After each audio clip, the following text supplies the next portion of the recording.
बालियान खाप के अध्यक्ष और भारतीय किसान यूनियन के अध्यक्ष चौधरी राकेश टिकैत ने कभी सोचा भी नहीं होगा कि जिन संजीव बालियान को वो अपना छोटा भाई कहते हैं और सिर्फ कहते नहीं मानते भी हैं, वक्त वक्त पर देखा जाता है कि चाहे कुछ भी हो जाए राकेश टिकैत संजीव बालियान के खिलाफ कभी कुछ नहीं बोलते। और उसका कारण है कि संजीव बालियान भी राकेश टिकैत की बहुत इज्जत करते हैं। दोनों ही मुजफ्फरनगर ज़िले के हैं और संजीव बालियान खुद बालियान गोत्र के हैं और राकेश टिकैत खुद बालियान खाप के अध्यक्ष हैं। तो इसीलिए एक सम्मान जो है दोनों के लिए एक दूसरे के प्रति काफ़ी ज़्यादा है। लेकिन राकेश टिकैत ने कभी सोचा ही नहीं होगा कि उनके छोटे भाई, जिनको वो तन मन से अपना छोटा भाई मानते हैं, उन्हीं की पार्टी के कार्यकर्ता राकेश टिकैत को गिरफ्तार करवाने पर आमदा हो जाएंगे। सोशल मीडिया पर ट्रेंड चल रहा है कि कुछ भी करो, किसी भी कीमत पर राकेश टिकैत को गिरफ्तार करो। लेकिन ऐसा ट्रेंड चल क्यों रहा है, इसके पीछे के कारण क्या है, वो जानेंगे हम इस वीडियो में। दरअसल में 5 दिन पहले राकेश टिकैत ने एक बयान दिया था जिसको कहा जा रहा है कि ये खुद हिंदुओं पर हमला है, जबकि राकेश टिकैत तो खुद हिंदू है और जितने राकेश टिकैत हिंदू है इतने शायद वो लोग हिंदू हो भी ना जो ये दावा कर रहे हैं कि राकेश टिकैत हिंदू नहीं हो सकता। और ये जो लोग कह रहे हैं कि राकेश टिकैत हिंदू नहीं है, ये सिर्फ वो लोग हैं जिनको लगता है कि सिर्फ एक जाति ही हिंदू है, बाकी कोई सी भी जाति हिंदू है ही नहीं। दरअसल में राकेश टिकैत ने कहा था कि हमारी माँ बहनें या हम भी मंदिरों में जाते हैं, हरिद्वार जाते हैं, मथुरा जाते हैं तो जमकर चढ़ावा चढ़ाते हैं मंदिरों में। और सब जानते हैं कि चढ़ावा मंदिर के ट्रस्ट को जाता है, छोटे मंदिरों का चढ़ावा पुजारियों को जाता है।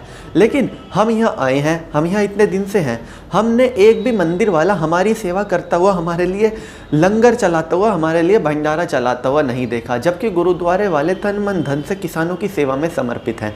ये बात राकेश टिकैत ने कही थी। उन्होंने किसी जाति पर कोई बात नहीं की।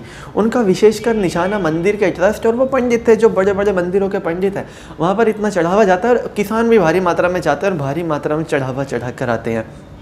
तो इस बात पर उन्होंने सवाल किया था कि क्या जब किसानों को ज़रूरत है तो उन मंदिरों का या उन पंडित पुजारियों का, ट्रस्टों का हक नहीं बनता, या फिर उनको ये नहीं दिखता कि अगर किसान सड़कों पर है तो थोड़ी सेवा आकर उनकी कर ली जाए, 1-2 दिन आकर भंडारा ही चला लिया जाए। तो इस बात का अपनी तरह से मतलब निकाला गया राकेश टिकैत की इस बात को, कहा गया कि राकेश टिकैत ने पर्टिकुलरली ब्राह्मणों के लिए बोला, लेकिन उन्होंने किसी जाति का इस्तेमाल नहीं किया था। उन्होंने विशेषकर मंदिर के पंडित पुजारियों पर ही वो कंसंट्रेट रहे थे। वो अलग बात है कि मंदिर के भी ज़्यादातर पंडित पुजारी ब्राह्मण होते हैं, लेकिन यहाँ पर एक ट्विस्ट है कि हर पंडित पुजारी आप कह सकते हैं कि ब्राह्मण है। बेशक उन्होंने पंडित पुजारियों के लिए बोला, लेकिन उन्होंने सब ब्राह्मणों के लिए नहीं बोला, क्योंकि अगर एक बहुत बड़ा घेरा है ब्राह्मण तो उसके अंदर का सिर्फ एक छोटा सा बिंदु है मंदिर के पंडित पुजारी, तो उन्होंने सिर्फ एक उस बिंदु के लिए बोला। लेकिन लोग अपने हिसाब से बातों को ट्विस्ट करने में काफ़ी मज़ा आता है और इसीलिए ये ट्रेंड चल रहा है कि राकेश टिकैत को गिरफ्तार करो। लेकिन लोग भूल गए कि राकेश टिकैत का रसूख क्या है, राकेश टिकैत कि राजनाथ सिंह जी से कैसे संबंध है और संजीव बालियान से कैसे संबंध है।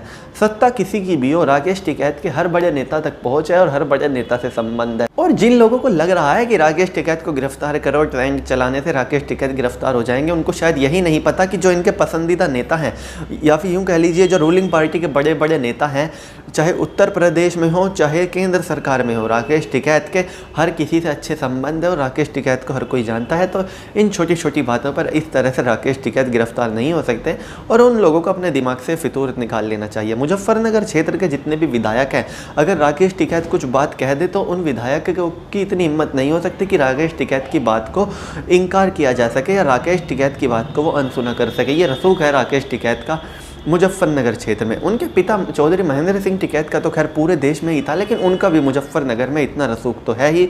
और साथ ही साथ उन्हीं के छोटे भाई, उन्हीं के घनिष्ठ मित्र संजीव बालियान मुजफ्फरनगर के सांसद भी हैं। तो लोगों को ये बात याद रखनी चाहिए जब इस तरह के उल जलूल ट्रेंड चलाते हैं। तो चलिए दोस्तों, मैं चीनू दहिया फिलहाल इस वीडियो के लिए इतना ही। आगे भी इसी तरह की देश दुनिया बॉलीवुड और खेल की तमाम खबरों के लिए बने रहिए चौधरी न्यूज़ के साथ। जय माता दी।